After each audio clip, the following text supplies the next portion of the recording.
Hello students, welcome back. ये video class 7 के third language के स्टूडेंट्स के लिए है, जिनकी पुस्तक व्याकरण का आज हम पहला पाठ भाषा, लिपि एवं व्याकरण पढ़ने जा रहे हैं। सबसे पहले है भाषा। अपने भाव अथवा विचारों को बोलकर या लिखकर व्यक्त करने के लिए जिस साधन की आवश्यकता होती है उसे हम भाषा कहते हैं। भाषा के दो रूप हैं, मौखिक और लिखित। सबसे पहले है मौखिक भाषा। बोलकर व्यक्त की गई और सुनकर समझी गई बात भाषा कौन सी है? मौखिक भाषा कहलाती है। जैसे आप यहाँ दो पिक्चर देख रहे हैं, जहाँ पर एक अध्यापिका है अनु, या माँ समझिए। वहाँ पर यहाँ पर जो है बोला जा रहा है कि अनु, तुम्हारी परीक्षा कब से शुरू हो रही है? तो यहाँ पर लड़का जो है जवाब दे रहा है माँ 2 मार्च से।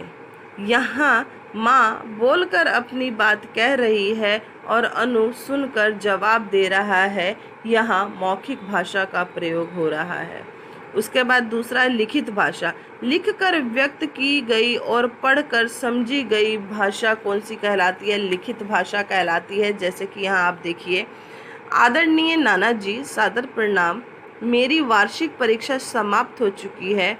मैं कुछ दिनों के लिए आपके पास आ रही हूँ। शेष बातें मिलने पर, आपकी नातिन अनामिका। यहाँ अनामिका ने पत्र लिखकर नाना जी को अपनी बात बताई और नाना जी ने पढ़कर सारी बातें जो है समझी। यहाँ लिखित भाषा का प्रयोग हो रहा है। इस प्रकार भाषा अभिव्यक्ति के 4 कौशल हैं। कौन कौन से? बोलना, सुनना, लिखना और पढ़ना। भाषा को व्यक्त करने का एक अन्य तरीका भी है, जिसे हम क्या कहते हैं? संकेतिक भाषा कहते हैं। संकेतिक भाषा क्या है? संकेतों के द्वारा व्यक्त किए गए अथवा विचारों को हम क्या कहते हैं? संकेतिक भाषा कहते हैं। जैसा कि आप यहाँ देख रहे हैं पिक्चर में, यहाँ संकेतों द्वारा विचारों का आदान प्रदान हो रहा है। यह भाषा संकेतिक भाषा है। उसके बाद है भाषाएं।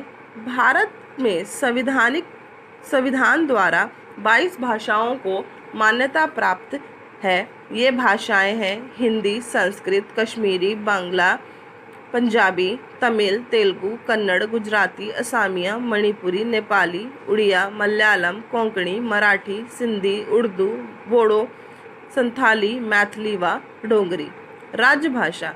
14 सितंबर 1949 को हिंदी को राज्य भाषा का दर्जा प्राप्त हुआ था।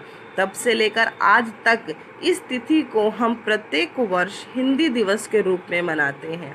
हम हिंदी को राज्य भाषा के साथ राष्ट्रीय भाषा भी मानते हैं। उसके बाद है लिपि। हमारे द्वारा जो कुछ भी बोला जाता है उसको लिखने के लिए कुछ चिन्ह निर्धारित किए गए हैं। इन्हीं चिन्हों के लिखने के ढंग को हम लिपि कहते हैं। जैसा कि आप यहाँ देख रहे हैं, भाषा के लिखने का ढंग लिपि कहलाता है। हिंदी की लिपि क्या है? देवनागरी। संस्कृत की देवनागरी, गुजराती की देवनागरी, मराठी की देवनागरी, पंजाबी की लिपि क्या है? गुरमुखी, बांग्ला की बांग्ला, अंग्रेजी की रोमन, जर्मन की रोमन, फ्रेंच की रोमन, उर्दू की फारसी। किसी भी भाषा के साहित्य को धरोहर के रूप में लिखित भाषा द्वारा ही रखा जाता है। उसके बाद है व्याकरण। व्याकरण हमें भाषा के शुद्ध रूप का ज्ञान कराता है, अर्थात व्याकरण द्वारा ही हम भाषा को शुद्ध रूप से लिखना, पढ़ना और सीखते हैं। अगर व्याकरण नहीं होगा तो हम जो है भाषा को नहीं लिख पाएंगे। उसके बाद है नीचे दिए गए वाक्य को पढ़िए और भाषा के शुद्ध रूप को भी समझिए। जैसे यहाँ पे दिया हुआ है अशुद्ध वाक्य क्या है? चिड़िया पेड़ में बैठी है, लेकिन यहाँ में नहीं लगेगा, यहाँ कारक का प्रयोग हो रहा है, तो क्या आएगा? चिड़िया जो है वो पेड़ पर बैठी है, ना कि पेड़ में बैठी है। प्रत्येक भाषा में शब्दों और वाक्यों को शुद्ध रूप से बोलने, लिखने और पढ़ने के नियम होते हैं। इन नियमों की जानकारी हमें व्याकरण से ही मिलती है। अर्थात व्याकरण हमें भाषा को शुद्ध रूप से बोलना, पढ़ना और लिखना सिखाता है। तभी जो है हम व्याकरण को सीख पाएंगे, समझ पाएंगे। स्टूडेंट, ये था आपका भाषा, लिपि और व्याकरण।